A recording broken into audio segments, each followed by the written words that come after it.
السلام علیکم ورحمۃ اللہ وبرکاتہ۔ آواز بہت خراب ہے معلوم ہے، لیکن آواز کہاں تک پہنچانی ہے یہ رب کے ہاتھ میں۔ بہت دفعہ ایسا ہوتا ہے آواز منہ سے نکلتی ہے، زبان سے لفظ ادا ہوتے ہیں، لیکن نہ لوگوں کے کانوں تک پہنچتی ہے نہ لوگوں کے دلوں تک پہنچتی ہے، کیونکہ آواز پہنچانے کے مکلف اللہ ہے، آواز پہنچانے کے مالک اللہ ہے۔ آواز نکالنا کے حد تک ہم مکلف ہیں، لیکن آواز کہاں پہنچے گی، کس کے کان میں پہنچے گی اور کس کے دل میں پہنچے گی، یہ اللہ پر ہے۔ تو دعا یہ کرتے ہیں کہ آواز دل کی زبان سے نکلے اور دل کے کانوں سے لوگوں کے دلوں میں اتر جائے۔ آج یہ جو تقریب ہے، آج یہ جو بات کی جا رہی ہے، یہ ایک نکاح مسنونہ کے اوپر بات کی جا رہی ہے، اور تقریب بھی نکاح کی ہے۔ نکاح مسنونہ کیا ہوتا ہے، ہم سب اس چیز کو بالکل بھول چکے ہیں۔ ہمارے ہاں ایسا لگنے لگا ہے کہ معاشرے کا المیہ یہ ہے کہ اب ہم قرآنی آیات کا مذاق فل ٹائم اڑانے لگے۔ ہم قرآن کو نہ سمجھتے ہیں، نہ اس کو سیکھنا چاہتے ہیں، نہ اپنی عملی زندگی میں لانا چاہتے ہیں۔ دنیا کے کامیاب ترین لوگ وہ تھے جنہوں نے نبی صلی اللہ علیہ وآلہ وسلم کے طریقے کو اپنی زندگیوں میں اپنایا۔ یہ دنیا کے کامیاب ترین لوگ تھے، اور انہی کے بارے میں اللہ رب العزت قرآن میں فرمایا تھا کہ وہ لوگ جن سے اللہ راضی ہوا اور اللہ ان سے راضی ہوا اور وہ اللہ سے راضی ہوئے، یہ کامیاب ہے۔ تو کامیابی کا طریقہ، کامیابی کیا ہے، اصل طریقہ کیا ہے کامیاب ہونے کا، وہ نبی صلی اللہ علیہ وآلہ وسلم کا طریقہ ہے۔ ہر وہ کام جو نبی صلی اللہ علیہ وآلہ وسلم کے طریقے سے کیا جائے گا وہ کامیابی کی دلیل اور ضمانت ہے۔ ہر وہ کام جو نبی کے طریقے سے ہٹ کر کیا جائے گا، کسی کی بھی طریقے پر کیا جائے گا، وہ ناکامی کی ضمانت ہے۔ جلد بدیر، کبھی جلدی اس کا رزلٹ آ جائے گا ناکامی کا، کبھی تھوڑی دیر بعد آئے گا ضرور، کیونکہ کامیابی صرف اور صرف نبی اور صحابہ کے طریقے میں ہے۔ کامیابی تو صرف کامیاب لوگوں کے پیچھے چلنے میں ہے۔ آج ہم کس کی تقلید کرتے ہیں، یہ ہمارے معاشرے میں ہماری 24 گھنٹے کی زندگی ہمیں بتاتی ہے کہ ہم تقلید کس کی کرتے ہیں، ہم پیچھے کس کے چلتے ہیں۔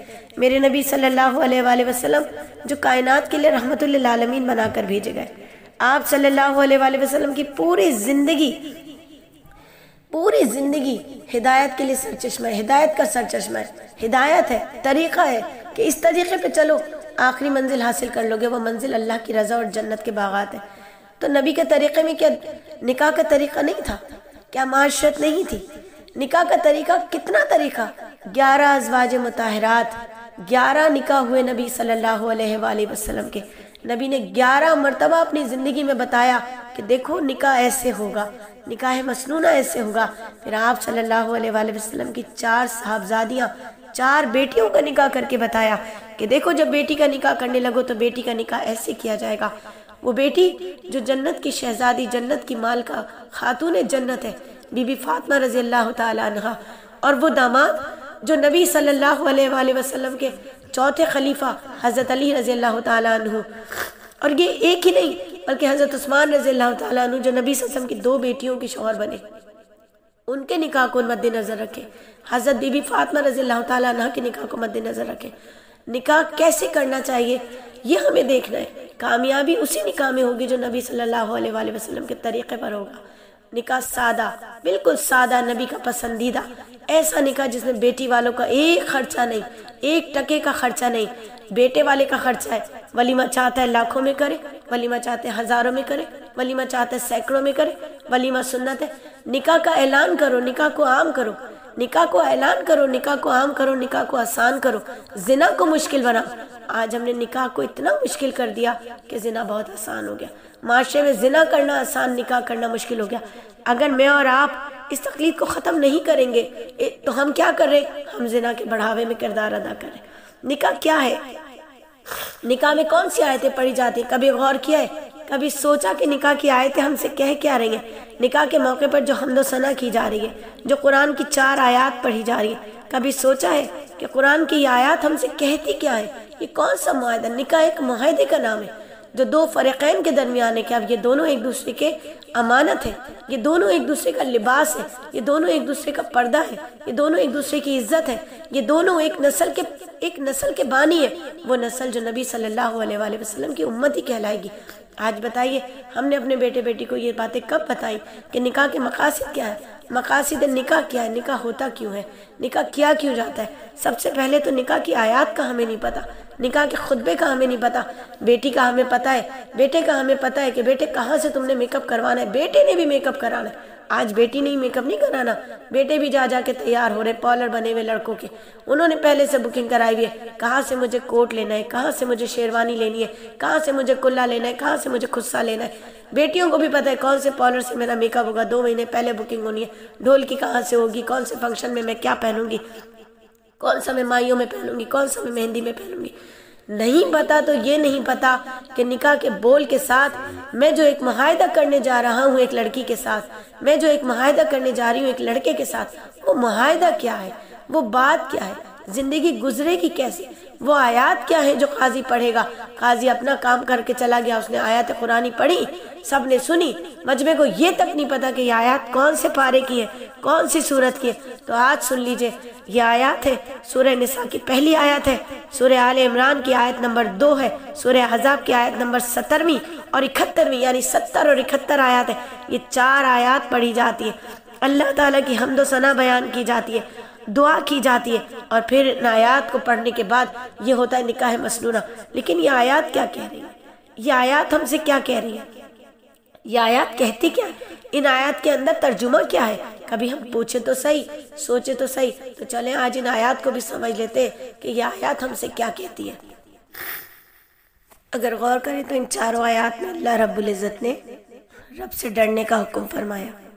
رب سے ڈرنا چاہیے، بالکل ڈرنا چاہیے، رب کی ناراضگی سے ڈرنا چاہیے۔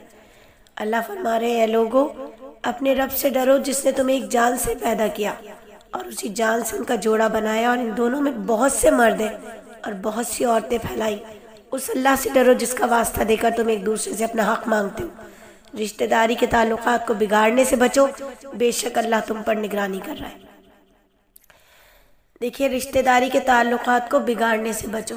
یہاں نکاح ہو رہا ہے، اور نکاح ہوتے وقت ہی جو خطبہ دیا جا رہا ہے، جو آیات پڑھی جا رہی ہیں، اللہ رب العزت وہاں واضح فرما رہے ہیں کہ اللہ رب العزت نے ایک جان سے مردوں اور عورتوں کو پیدا کیا۔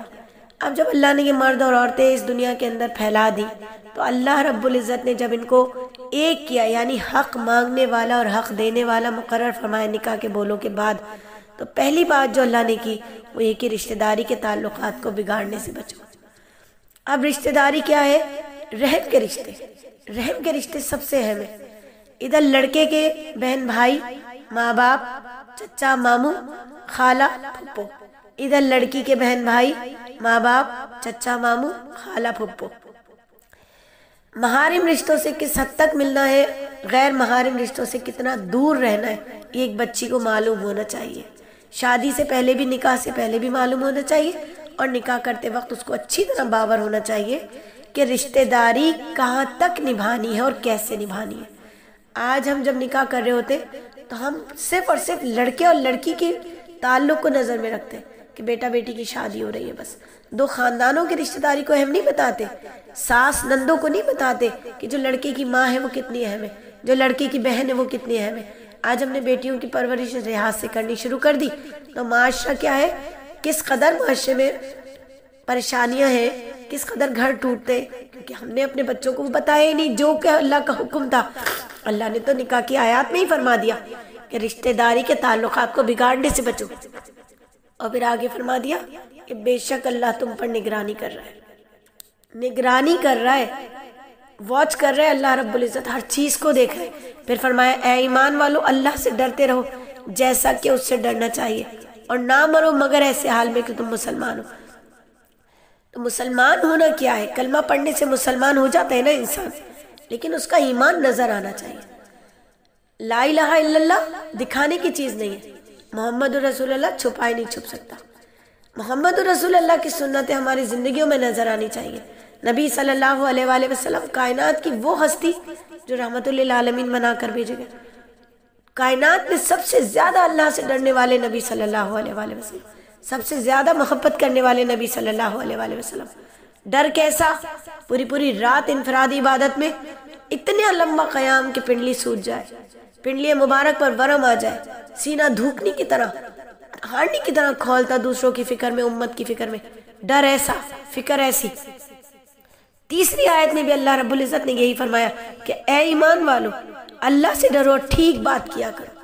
نکاح کے خطبے کی یہ آیات ہے جو کیا کہہ رہی ہے؟ ٹھیک بات کیا کرو، ٹھیک بات۔ یہ لڑکی کے لیے بھی ہے، لڑکے کے لیے بھی ہے۔ آج ہمارے معاشرے میں جو لڑائیاں ہوتی ہیں، جھگڑے ہوتے ہیں، وہ ان باتوں کی خرابی سے ہوتے ہیں۔ ادھر کی بات ادھر، ادھر کی بات ادھر، اس نے کہی کچھ، اس نے سنی کچھ، اس نے بتائی کچھ، اس معاملے میں گھر خراب ہو جاتے ہیں۔ تو اگر ہم اپنے بچوں کو ان آیات کے ترجمے کو ہی سمجھا دیں کہ میرا بیٹا اب آپ ایک ایسے رشتے میں بن رہے ہیں جو دو خاندانوں کو جوڑنے کا ضامن ہے، جو رحم کے رشتوں کو جوڑنے کا ضامن ہے، آپ ایک ایسی نسل کو پروان چڑھائیں گے جو دینداری پر چلے گی، جو امت محمدیہ کی نسل کہلائے گی۔